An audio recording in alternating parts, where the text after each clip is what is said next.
আমি একটু মাননীয় সংসদ সদস্য সালাউদ্দিন আইয়ুবী একটা বিষয় একটু জানতে চাই আপনার কাছে।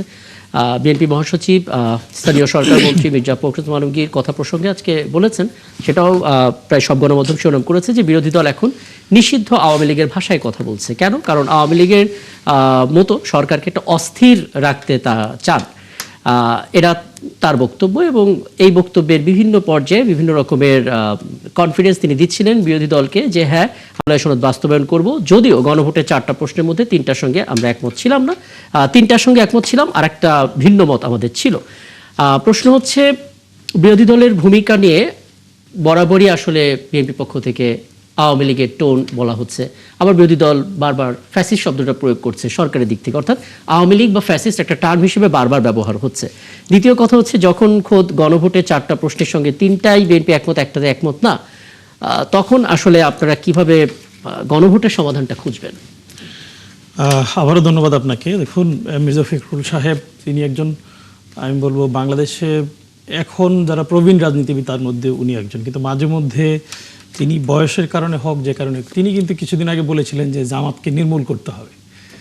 এটা মানে কোন চিন্তা থেকে বলেছেন, এরপরে কিন্তু তিনি সেই কথা বলেননি।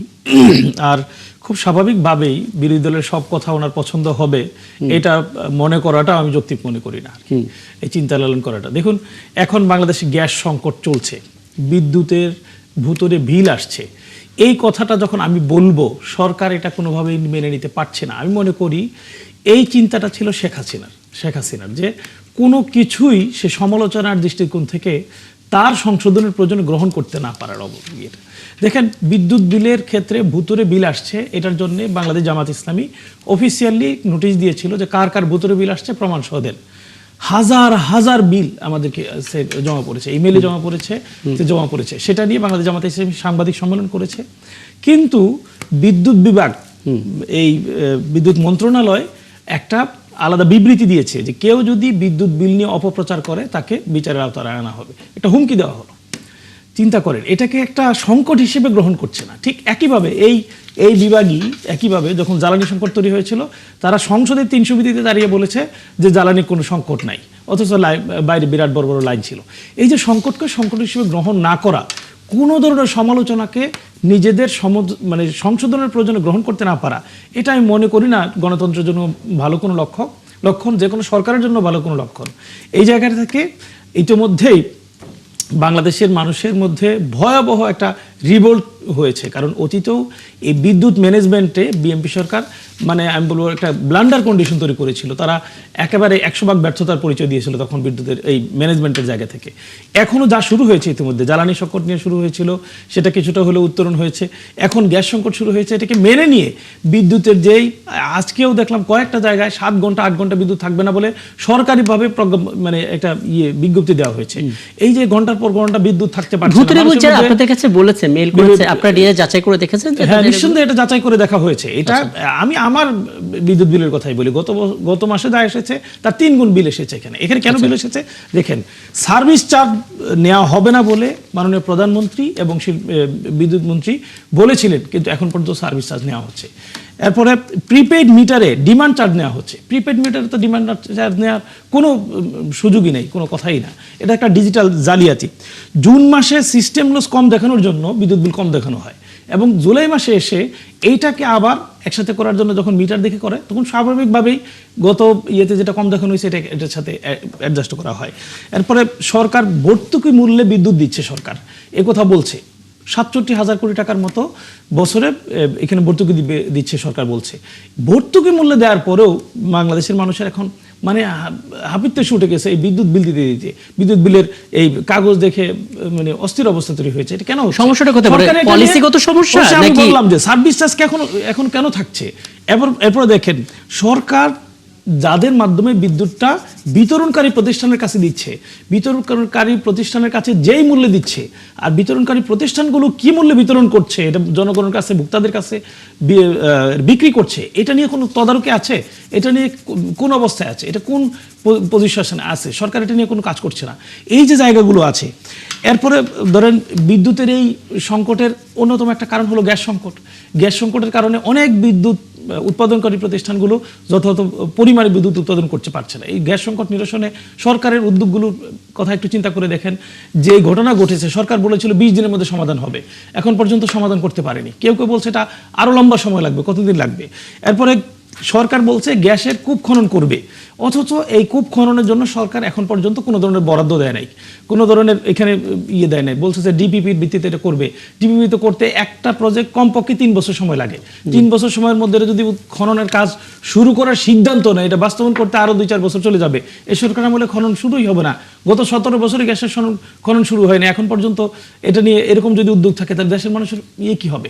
যেই পরিমাণে বরাদ্দ অন্যান্য প্রজেক্টগুলোতে দেওয়া হচ্ছে, প্রায়োরিটি বেস গভর্নমেন্ট যে প্রজেক্টগুলো নিয়েছে সেটা নিয়ে যে পরিমাণ কাজ করছে, গ্যাস খনন নিয়ে সরকার কি কাজ করছে আসলে এখন পর্যন্ত? কোনো কাজ করতে পারেনি। এই গ্যাসের কারণে ম্যাক্সিমাম শিল্প প্রতিষ্ঠান বন্ধ হয়ে যাচ্ছে, হাজার হাজার শ্রমিকরা চাকরি হারাচ্ছে এখন পর্যন্ত। আজকেও ডিবিএল একটা বড় কোম্পানি, আমার আর গাজীপুর, ডিবিএল এর মানে বেশ কয়েকটা প্রতিষ্ঠান আছে এখানে, বিশাল বিশাল কারখানা, এক একটা কারখানা 10,000, 15,000, 12,000 পর্যন্ত শ্রমিক আছে। তাদেরকে আমি এই পয়েন্টগুলো নিয়ে, কারখানাগুলো বন্ধ হয়ে যায়। শহীদ ইসলাম বাবুল, আপনার কাছে সরকারকে দেখছেন এগুলো নিয়ে কোনো পরিকল্পনা করতে? এগুলো নিয়ে শিল্পমন্ত্রী, এটা খুব ভালো লাগছে যে বিরোধী দলের পক্ষ থেকে আমরা বারবার আসলে যতবার শুনি জুলাই সনদের গণভোটের মধ্যেই থাকে, কিন্তু এখন নাগরিক করতে পারছেন না। হ্যাঁ, নাগরিক এই কথাগুলো যখন আমরা বলবো তখন খুব স্বাভাবিকভাবে মির্জা ফখরুল সাহেবের এটা ভালো লাগবে না, তার ভালো লাগার কথাও না। এটা যদি ভালো লাগে তাহলে তো খুব স্বাভাবিকভাবে যে উনি এটা মেনে নিতেন, মেনে নিয়ে এটাকে সমাধান করার আচ্ছা, আমি একটু শহীদ ইসলাম বাবুল, আপনি একটু বলবেন মানে থ্যাংক ইউ। এই ভালো আলোচনা হচ্ছে, আমি হ্যাপি, রিয়েলি হ্যাপি যে গণমানুষের অধিকার নিয়ে তারা কথা বলছে। মির্জা ফখরুলের বাপের নামে মায়ের নামে গালি দেয় নাই, এটা অবশ্যই তাদের রাইট আছে বলার। আর সাথে সাথে আমি এটা বলবো যে ওনারা যে এই যে ধরেন বিদ্যুতের, অবশ্যই এটা বিদ্যুতের নিয়ে সমস্যা হচ্ছে, জ্বালানি নিয়ে সমস্যা হচ্ছে, এটা তো সত্য। কিন্তু বিষয়টা কি এরকম যে গ্যাস কূপ 5 মাসে এটা সরকার গ্যাস কূপ কি ছেলের হাতে মোয়া, আজকে ক্ষমতায় গেলাম আর 3 মাসের ভিতরে গ্যাস কূপ, কিন্তু সমাধানটা কি? না আমি বলছি উঠেই ফেললাম, বিষয়টা তো সেরকম না। বিএনপির দুর্ভাগ্য যে বিএনপি ক্ষমতায় আসবার পরে উপসাগরের একটা যুদ্ধ শুরু হয়ে গেল, আমাদের যে মেইন সোর্স গ্যাস এবং বিদ্যুতের, সেই জায়গায় একটা সমস্যা তৈরি হয়ে গেল। এই যুদ্ধটা বন্ধ হইলো, বন্ধ হওয়ার পরে আবার যুদ্ধ শুরু হয়ে গেল। তো আমাদের মেইন সোর্স এই যে সমস্যা গ্যাস, বিদ্যুৎ বা জ্বালানি, এটা একটা গ্লোবাল সমস্যা, শুধুমাত্র বাংলাদেশের একার সমস্যা না। এই জিনিসটা আপনাকে রিয়েলাইজ করতে হবে। আবার এটাও ঠিক, ওনারা যে এই যে কথা বলছে গ্যাস নাই, বিদ্যুৎ নাই, এর জন্য কি কোনো একটা লোককে ধরে জেলে ভরা হয়েছে? এটা বলতে পারেন যে গভর্নমেন্টের এটা ত্রুটি বিচ্যুতি থাকতে পারে, সীমাবদ্ধতা থাকতে পারে, গভর্নমেন্ট দুইটা ভালো করছে, একটা ভালো করতে পারে নাই, ব্যর্থতা থাকতে পারে। আমি তো বলি না যে আমার সরকার একেবারে 100% সফল সরকার, কিন্তু এর জন্য তো সরকার ফ্যাসিবাদ হয়ে যায় না। ফ্যাসিবাদ হয়, আপনি বলেন কথায় কথায় যে এই যে ওনারা বললো যে সরকার কি 4টা, মির্জা আলমগীর সাহেব বলছে যে 3টা, আমি বলি 3.5টা গণভোটের 3.5টা আমাদের সাথে মিলেছে। যেটা জুলাই সনদ যে আমরা করেছি সেটা আমরা পালন করব। আর একটা হলো কি, যেটা হলো রাজনৈতিক দলগুলো ভোটের অনুপাতে পেয়ার পদ্ধতি ছিল, আমরা পেয়ার পদ্ধতির কথা বলে নেই। এটা আমাদের উচ্চকক্ষের কথা আমরা মেনেছি, তার মানে এর অর্ধেক মেনেছি। এই কোশ্চেনটার উচ্চকক্ষ হবে, এই বিষয়ে আমরা একমত, 100 সদস্যের হবে সে বিষয়ে একমত। একটা কোশ্চেন 3 ভাগের 1 ভাগ যে পেয়ার পদ্ধতিতে হবে, দুঃখিত, নাকি পার্লামেন্টের মেম্বারদের অনুপাতে হবে, সেই জায়গাটা একটা গোল আছে বা একটা ব্যত্যয় আছে। এছাড়া তো কোথাও কোনো ব্যত্যয় নাই। যেমন আজকে গুম কমিশনের কথা বললেন, ওনারা তো একেবারে সংসদে মানে ওয়াক আউট করে গুম কমিশন হলো না, মানবাধিকার কমিশন হলো না, তার মানে এগুলো বিএনপি গিলে খাইয়ে ফেললো, এগুলো আর কোনোদিন হবে না। আজকে গুম কমিশন ক্যাবিনেটে পাশ হয়েছে, এবং যেই সমস্ত দুর্বলতা ছিল, আমরা বারবার বলেছি এই কথাগুলা, সহ্য হয় না, উঠছে ঋতুর বিয়ে এখনই করতে হবে, এখনই সই করতে হবে, এরকম একটা মানে দরজা খুলে দেখলাম যারা করুম তারে বিয়ে, এরকম একটা বাস্তবতা আর কি। তো গুম কমিশন তো চমৎকার ভাবে এবার সংসদে উপস্থাপন হবে, আজকে ক্যাবিনেটে পাশ হয়ে গেছে। সেখানে গুমের জন্য সর্বোচ্চ শাস্তি মৃত্যুদণ্ড নিশ্চিত করা হয়েছে। তারপরে গুমের পরিবারগুলা যে 5 বছরের মধ্যে যদি হদিস না পাওয়া যায়, তার সম্পত্তি সে ব্যবহার করতে পারবে, ব্যাংক অ্যাকাউন্টে ব্যবহার করতে পারবে। না বিদ্যুতের সমস্যা আমি স্বীকার করছি, অস্বীকার তো করছি না। এর জন্য তো আমি ফ্যাসিবাদ হয়ে গেলাম না।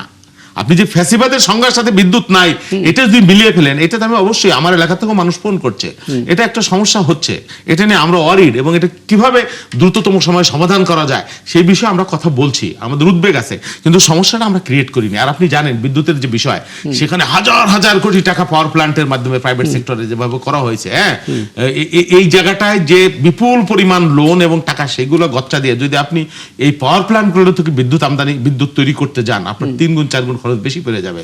সেইটা রাষ্ট্রের এই বিধ্বস্ত অর্থনৈতিক বাস্তবতা রাষ্ট্রকে তো মানে বিয়ার করা একটু ডিফিকাল্ট হয়ে যাচ্ছে।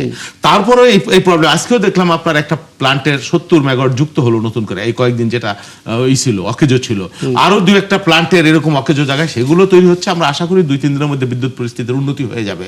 এটা তো আমরা অস্বীকার করছি না বা ওনাকে মিথ্যাবাদীও বলছি না, এবং উনি যে সমালোচনা করছেন এটাও ঠিক আছে। এই ব্যর্থতা আমরা ধরে নিচ্ছি। গভর্নমেন্টের সব জায়গায় 100% এইগুলো হইলে ফ্যাসিবাদ বলে না, এটাকে ফ্যাসিবাদ বলে না, আমরা ভুল জায়গায় ভুল শব্দ ব্যবহার করতেছে। আর 5 মাসে বিদ্যুতের প্লান্ট তৈরি করে 5 মাসে গ্যাস খুব খনন করে গ্যাস উত্তোলনও করা যায় না। এটা সময় এই উদ্যোগটা সরকার গ্রহণ করেছে, আসবার পরে একটু সময় দিতে হবে। এই যে যেমন গুম কমিশন আজকে হয়ে গেল, এটা ওনারা 3 মাস আগে থেকে চিল্লাপাল্লা করতেছে, সংসদে ওয়াকআউট করতেছে, গুম কমিশন খাই ফেলছে, বিএনপি গিলে বলছে জীবনে আর হবে না, হইলো তো মানবাধিকার কমিশন তো হচ্ছে, এবং এক এক করে জুলাই সনদের সবগুলা ইনশাল্লাহ হয়ে যাবে। আপনি অস্থির হওয়ার দরকার নাই, উদ্বিগ্ন হওয়ার দরকার নাই। 5 মাসের মধ্যে হবে? 5 মাসের মধ্যে না, আমি বলছি না 5 মাসের মধ্যে হবে, পর্যায়ক্রমে কিছু কিছু তো সংবিধান সংশোধন সাপেক্ষ হবে, কিছু কিছু এটা তো সংবিধান এই জুলাই সনদের মধ্যে লেখা আছে। সুতরাং আপনি এত উদ্বিগ্ন হবেন না, এত উৎকণ্ঠিত হবেন না। বিএনপি ফ্যাসিবাদ হবে না, বিএনপি আওয়ামী লীগ হবে না। বিএনপির আগেও বহুবার ক্ষমতায় ছিল, বিএনপি কখনো ফ্যাসিবাদ হয় নাই, বিএনপি পালায়ে যায় নাই, বিএনপি বারবার জনগণ আপনারা না আমি শেষ করি 10 সেকেন্ড। এই ইলেকশনে আগের থেকে আমরা বলছি বিএনপি থাকবে না, বিএনপি আওয়ামী লীগ গেছে যে পথে বিএনপি সেই পথে, 1, 2, 3, 4 বিএনপি, টিনের চালা কাউয়া, এই সেই নানান ধরনের বিএনপির ভোট নাই, সাদাওয়াজ চুন্ডিতে বিএনপি মানুষ মুখ ফিরেই নিছে।